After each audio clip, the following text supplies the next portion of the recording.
Magandang araw! Welcome na naman kayo sa lutong ulam ko for today's video. So ngayon ay meron tayo ditong 1 kilong tulingan. Pero ang tawag namin dito ay aloy isda. At meron tayong pichay. So bale, ang gagawin ko ngayon ay lulutuin ko siya tapos lalagyan natin ng gata. Mga 1 kilo worth 260 pesos. Yan siya sa palengke. Tapos fresh pa. Yung iba kasi umaabot siya ng 280. Mahal na siya. So paminsan-minsan lang kami kumakain nito. Pag may nagbebenta ng ganito, bumibili kami.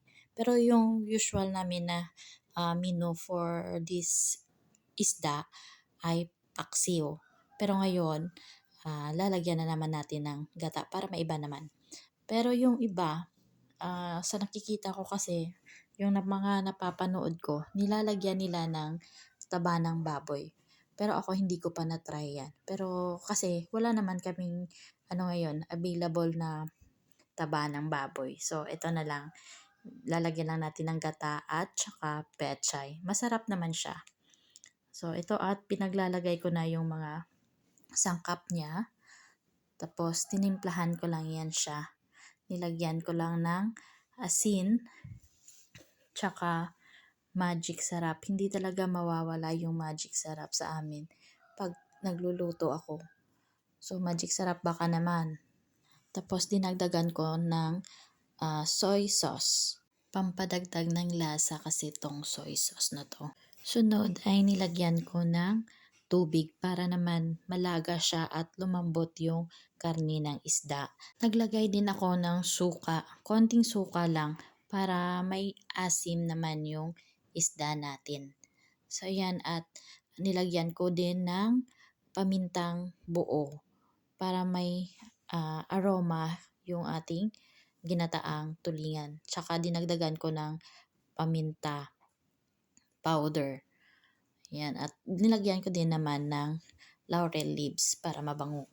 So dito nga at magpapabaga na ako para dito ko lang siya lulutuin sa kahoy. Ayan. At na-prepare ko na, ready na to cook ang ating ginataang isda. At after 1.5 hour, eto na siya. Eto na yung itsura niya. At dahil sa malambot na yung isda, nilagay ko na yung gata para maluto din yung gata. So yan at ang ganda niya ng tingnan. Ang sarap niya ng kainin. So nilagyan ko din ng sili at nilagay ko na yung pichay natin para mas lalong maluto yung gulay. At maya-maya lang ay luto na ito. So kayo guys, ano yung masarap na luto nyo sa ganitong klaseng isda? Comment down below. Don't forget to like and share my videos. Thank you so much.